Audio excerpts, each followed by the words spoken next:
এখন আর শুরু হলো না। কে শুনে কার কথা? কুয়াশা মিহিরের কথা পাত্তা না দিয়ে বলল, এই তুমি আমার বালিশ কেন নিলে? আবার আমার বালিশ নিয়ে আমারই পাশে শুলে। এই বলে শিশিরের মাথার নিচ থেকে বালিশ টানতে লাগলো। আবারও বলল, বালিশ দাও আর উঠো আমার পাশ থেকে, সরো এখান থেকে। কুয়াশা টেনেও বালিশ নিতে পারছে না। এ ছেলের শরীরে এত জোর কেন? শিশির বলল, এই কানি, দেখছিস না কোথাও জায়গা নেই? আর আমার এখন বসে থাকতে ইচ্ছে করছে না। এখানে শোবার মতো পেলাম তাই শুলাম। তা না ছেড়ে তোর মতো গোবর ঠাসার কাছে বসতে শুতে আমার বইয়েই গেছে। মরে যাচ্ছি না আমি। আর রইল কথা বালিশের, তোর নাম আছে এতে, পারলে নিয়ে দেখা। কুয়াশা বালিশ যেমন তেমন ওকে যে দুর্গন্ধযুক্ত বলল, এতেই ও রেগে মেগে আগুন হয়ে উঠল। মুখ তার আগুনে শিখার ন্যায় জলজল করছে। বলল, দেখ বুনল, তোর মতো নিজেকে সবসময় দুর্গন্ধ বানিয়ে ঘুরি না আমি, বুঝলি? আমাকে দুর্গন্ধ বলার আগে নিজের শরীরের গন্ধ শুক। দুর্গন্ধে তার কাছে টিকতেই পারছি না। ওট ওট ওট বলছি। শিশির এবার দাবানলের ন্যায় জ্বলে উঠল। কত বড় কথা! তার শরীরে দুর্গন্ধ! তার শরীরের সুগন্ধের মোহতে আফিমের ন্যায় মেয়েরা মাতাল হয়, আর এই গোবর ঠাসা সেটাকে গন্ধ বানিয়ে দিল। এক লাফে উঠে এক থাবায় কুয়াশার বাহু ধরে নিচে ফেলে দিল, অর্থাৎ ছাদের ফ্লোরে। নিচে ফেলে শিশির কুয়াশার উপর ঝুঁকে গেল। অনেকটাই কাছে ঝুঁকেছে, কিঞ্চিত পরিমাণ ফাঁকা আছে। কুয়াশার এক বাহু হাত দিয়ে ধরা, আরেক হাত কুয়াশার গলা চেপে ধরল। খুব একটা জোরে ধরেনি, আলতোই ধরেছে। কুয়াশার মুখের উপর মুখ নিয়ে ফিসফিসিয়ে বলল, গোবর ঠাসা, এই শরীরের গন্ধে মেয়েরা পাগল হয়, মাতাল হয়। লাগে আমি অফিম, তোর কাছে তা দুর্গন্ধ মনে হয়? বাইরের মেয়েদের পাশ দিয়ে গেলে আমার চোখের ইশারাও লাগবে না, জাস্ট পাশ দিয়ে যাব আমি, তাতেই এনাফ। আর বাইরের মেয়েদের কথা বাদই দিলাম, তোর চোখের সামনে এই অনেকেই দেখ না সারাদিন আমার শরীরের ঘ্রাণে মিশে থাকতে চায়, সেখানে তোর এত বড় কথার সাহস কোত্থেকে আসে? শিশিরের বাঘের মতো থাবা দিয়ে ধরা থেকে শেষ বেলা শিশিরের বাঘের মতো থাবা দিয়ে ধরা থেকে শেষ বলা কথা অবধি এতটাই দ্রুত হলো যে উপস্থিত সবাই হাতও হয়েছে, সাথে ভরকেও গেছে। ফিসফিস করে বলা কথাগুলো অবশ্য কারো কান অবধি পৌঁছায়নি। কিছুক্ষণের মাঝে সকলে কথা বলার হিতাহিত জ্ঞান হারিয়ে ফেলেছে। আর কুয়াশা, সে তো কথা বলতেই ভুলে গেছে। সে এখনো ডোজটা গিলতে পারেনি। এদিকে শিশির নিজেও হিতাহিত জ্ঞান হারিয়ে ফেলেছে যে ও কী করছে। রাগে ওর শরীর রিডি করছে। তার ব্যক্তিত্বে লেগেছে কুয়াশার কথাটা। নিজের অহংয়ে এসে হানা দিয়েছে কুয়াশার ব্যঙ্গ করাটা। শিশির কুয়াশাকে এমনভাবে নিচে ফেলেছে যে পাশে থেকে শুধু শশীরই চোখে পড়ল। ওদের শারীরিক দূরত্বটা বাদবাকি কেউই সেটা ঠাওর করতে পারেনি, কারণ আড়াল করা। কিন্তু ও যে কুয়াশাকে বাঘের ন্যায় থাবা দিয়ে নিচে ফেলেছে এটা সবাই দেখেছে। ওই সময়টুকুর মাঝে শিশির আবারও ফিসফিস করে বলল, এখন বল, দুর্গন্ধ পাচ্ছিস আমার শরীর থেকে নাকি অন্য কিছু পাচ্ছিস? কুয়াশার এবার জ্ঞান এলো। সে আকস্মিক থাবাটা এখন হজম করলো। পিঠে লেগেছে মেয়েটার, যেভাবে ফেললো লাগারই তো কথা। তুষার এবার রাং ধমক দিয়ে শিশিরকে ধমকে উঠল। পিছন থেকে বলল, শিশির, কি হচ্ছে কি? এ কোন ধরনের অসভ্যতা মেয়ে? ছাড় ওকে, লাগছে ওর, ওভাবে ধরে ফেললি কেন? যদি মাথা ফেটে যেত? ফাজলামের একটা লিমিট থাকে শিশির, ওকে ছাড়। ভাইয়ের ধমক খেয়ে শিশির এবার কুয়াশার আতঙ্কিত মাখা চেহারার দিকে তাকালো। ছাদের লাইটিংয়ের মৃদু আলো ও জ্যোৎস্নার আলো মিলিয়ে কুয়াশার আতঙ্কিত চেহারা অতি কাছে থেকে স্পষ্ট দেখতে পেল। এতটা কাছে আবারও না চাইতে চলে এলো। উফ! শিশির সাথে সাথে ছেড়ে দিল কুয়াশাকে। মেজাজটা ভেতর থেকে গরম হলো। যত চাচ্ছে কাছে না যেতে তত কাছে চলে আসছে। শিশির আমতা আমতা করে বলল, আমি অমন করে ধরতে চাইনি, মাথা গরম হয়ে গিয়েছিল। তোদের এই মারামারি কি বন্ধ করবি? এগুলো কোন সময় না বড় ছোট কোনো ক্ষতি হয়। বড় হচ্ছিস, ছোট আছিস এখনো। তুষারের কথায় প্রত্যুত্তর করল না শিশির। কুয়াশা এখনো ঘোরের মধ্যে। শিশিরের ওরকম ধরে নিচে ফেলার জন্য যতখানি না পিঠে লেগেছে, তার থেকে শিশিরের কথাগুলো খুবই অদ্ভুত লেগেছে। আর কোনো কথা বলল না কেউ এ নিয়ে। আস্তে আস্তে সকলে নানান বিষয় নিয়ে আড্ডাতে মাতল। তুষার বৃষ্টির কোলের উপর মাথা দিয়ে শুয়ে ঘুমিয়ে গেছে গল্প শুনতে শুনতে। বেচারা বউয়ের শুধু মন রাখতে এসেছিল, এখন সবার গল্প শুনতে শুনতে ঘুমে তলিয়ে গেছে। শিশির কুয়াশার পাশে শুয়ে ফোন টিপছে। তুহিন আসেনি এখনো। এই আসরে শশী আর কুয়াশার কণ্ঠই বেশি শোনা যাচ্ছে। গল্পে গল্পে রাত 1:30 বেজে গেছে। হিমেল ঘুমিয়ে গেছে। শশীর কথার ঝুলি ফুরিয়ে সে এখন রেলিংয়ের সাথে হেলান দিয়ে ঢুলছে। বৃষ্টি, অনিক, কুয়াশা, অয়ন, নিহার, মিহির আর শিশিরের 2 মামাতো ভাই সাবিব গল্প করছে এখনো।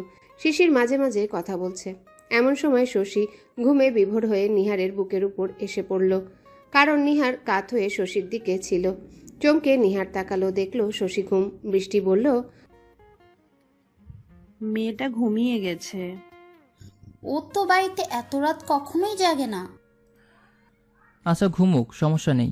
বলে নিহার কি মনে করে যেন আলতো করে শশীর মাথাটা নিজের কোলের উপর নিল, নয়তো ওর ঘাড় ব্যথা হতো। শশীর ঘুম ভেঙে গেল। পিটপিট করে তাকিয়ে বোঝার চেষ্টা করলো সে কোথায়।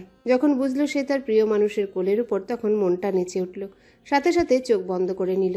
এই চোখ দুনিয়া উল্টে গেলেও সকালের আগে খুলবে না সে, এভাবে রাত কাবার করবে। একসময় কুয়াশার চোখেও ঘুম এসে হানা দিল। ঘুমে তার চোখ বুজে আসছে। উপস্থিত কারো কথায় আর ধারণ করতে পারছে না তার মস্তিষ্ক ঘুমের প্রভাবে। মস্তিষ্ক তার গল্পের থেকে ঘুমকেই বেশি প্রাধান্য দিতে বলছে, তাই সে ঘুমকেই প্রাধান্য দিল। হেলান দিয়ে ঘুমে তলিয়ে গেল। বৃষ্টিরা গল্পে মগ্ন থাকায় দেখল না কে কে জেগে আছে আর কে ঘুমিয়ে গেছে। কুয়াশা গভীর ঘুমে চলে গেলে একসময় সেও গড়িয়ে শিশিরের বুকের উপর পড়ল। শিশির হেলান দিয়ে ফোন টিপছিল, শুয়ে থেকে পিঠ লেগে গেছিল বলে। বুকের উপর ধারাম দিয়ে কিছু পড়তে দেখে ভড়কে গেল। তারপর দেখল এ আর কেউ না, তার ভাষায় গোবর ঠাসা। কুয়াশা ঠাস করে পড়াতে ঘুম হালকা হয়ে গেল, কিন্তু পুরোপুরি কাটল না। শিশির কুয়াশার মাথা ধরে জোরে ধাক্কা দিয়ে বলল, এই আমার বুক কি তোর বালিশ মনে হচ্ছে নাকি বিছানা? ওঠ। কুয়াশার ঘুমটা গেল ভেঙে। ধরফর করে উঠে বসলো। সদ্য হানা দেওয়া ঘুমটা ভেঙে যাওয়াতে বেজায় বিরক্ত হলো সে। মুড়ুকুচকে বলল, নিজেকে কি ভাবিস বলতো? গলা চুলকানোর গোডাউন একটা, সাধে কি আর বুনোল বলি তোকে? এই বলে বিড়বিড় করে বলল। ঘুমটাই দিল ভেঙে। এদিকে শিশির রাগ নিয়ে মারল চাটি কুয়াশার মাথার উপর। বলল, তুই তুকারি করবি তো দেব একদম আছড়ে ছাদের নিচে। যারা জেগে আছে তারা কপাল চাপড়ে মাথায় হাত দিয়ে বসে আছে। এদের কিসে লাড়া দেয় সারাক্ষণ? শয়তানে নাকি অন্য কিছুতে কে জানে। চলো সব ঘরে গিয়ে শুবে, সবাই ঘুমিয়ে যাচ্ছ, আর থাকতে হবে না, ওঠো ওঠো। সকলে সম্মতি দিয়ে উঠে পড়ল একে একে। কুয়াশা ঢুলতে ঢুলতে উঠল। বৃষ্টি তুষারকে ডেকে তুলল, কিন্তু কথা হচ্ছে এখন এই মরার মতো ঘুমালি শশীকে কে তুলবে? নিহার সহ সকলে হাজার ডাক দিয়েও তুলতে পারল না। মিহির জানালো এর ঘুম অতি গাঢ়, কিন্তু বান্দা এত ডাক দিয়ে উঠছে না কেন? উপায় না পেয়ে কুয়াশা বলল, ওকে কোলে করে কেউ দিয়ে আসো। কথা হচ্ছে কোলে নেবে তো ঠিক আছে, কিন্তু নেবেটাকে? মিহির কুয়াশার 1 বছরের বড়, অনেকটাই ছোট। তার উপর শরীর স্বাস্থ্য তেমন হয়ে ওঠেনি সেই হিসেবে। সে শশীকে কোলে নিয়ে ছাদের সিঁড়ি ভেঙে নামতে পারবে না, এমনটাই জানালো। আর তুষার ঘুমে এখনো ঢুলছে। সাবির নিতে পারবে না বলে দিল। আর অয়নের সাথে তো অনেক দূরের সম্পর্ক। শিশির বলল, আমি নিচ্ছি দে। তা শুনে নিহার বলল, থাক, তোকে নিতে হবে না, আমি নিয়ে যাচ্ছি।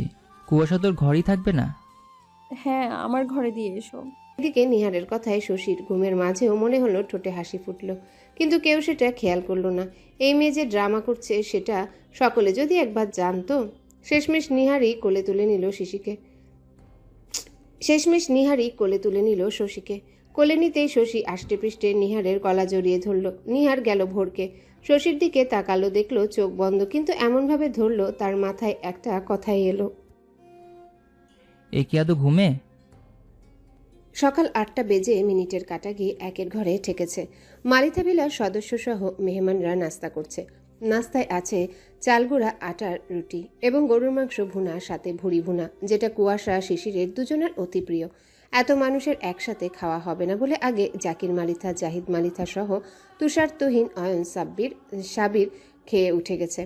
নিহার, শিশির একটু আগে উঠেছে। আর কুয়াশার একসাথে খাবে বলে বসেছিল। এখন কুয়াশাদের সাথে শিশির, নিহারও বসেছে। ভাগ্যক্রমে আজ খাবার টেবিলে কুয়াশার পাশে চেয়ারে বসতে হয়েছে শিশিরের। এরা কখনো একসাথে পাশাপাশি খেতে বসে না। এটা বাড়ির লোকই বসতে দেয় না, কারণ তাদের কথা অন্তত খাবার সময় শান্তিতে খেতে দেবে এবং তারাও যেন শান্তিতে খায়। খেতে খেতে ভুড়ি ভুনার বাটিতে সবার নেওয়ার পর অবশিষ্ট যা ছিল কুয়াশা আজ ঢেলে নিয়েছে। এটা সেদিনের প্রতিশোধ। সেদিন শিশির এমনটা করেছিল, তাই সেও করলো। শিশির পাশ থেকে ভ্রু কুচকে তাকালো, বিড়বিড় করে বলল, রাক্ষসী একটা। এই এত গেলে তো যায় কোথায় সব? শরীর দেখে তো মনে হবে না এত গেলে সে। কুয়াশা কি শুনলো কথাগুলো? বোধহয় সম্পূর্ণ কথা তার কান অব্দি আসেনি, শুধু কানে এসেছে রাক্ষস। কুয়াশা চেতে উঠল, বলল, এই তুমি রাক্ষস কাকে বললে? বিরক্ত হলো শিশির। শুধু শিশির না,